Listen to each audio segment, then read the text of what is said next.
Welcome to Man Does Tech, where I solve the problems you didn't even know you had.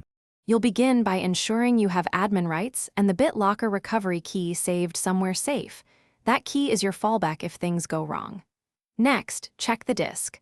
Open Disk Management and note the C. Volume state, then run chkdsk/f to fix file system errors which often block unlocks. Once done, open an elevated command prompt and run manage BDE status C to see encryption state and protector types so you know what to target for the repair steps ahead.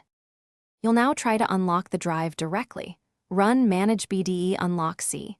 Recovery password followed by your saved key. This gives immediate access without changing encryption. If that fails, make sure to list current protectors with manage BDE protectors get C, so you understand why the key might be rejected.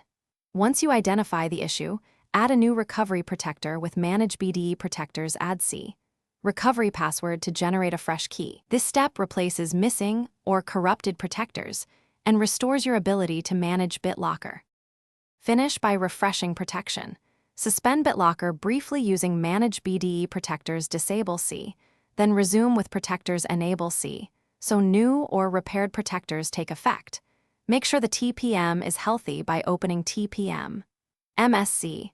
If you must clear or reinitialize the TPM, do it only after confirming you can restore the recovery key.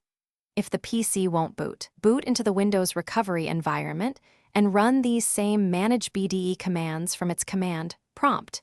This often resolves boot time encryption errors. Thanks for watching. If you found this helpful, don't forget to like and subscribe.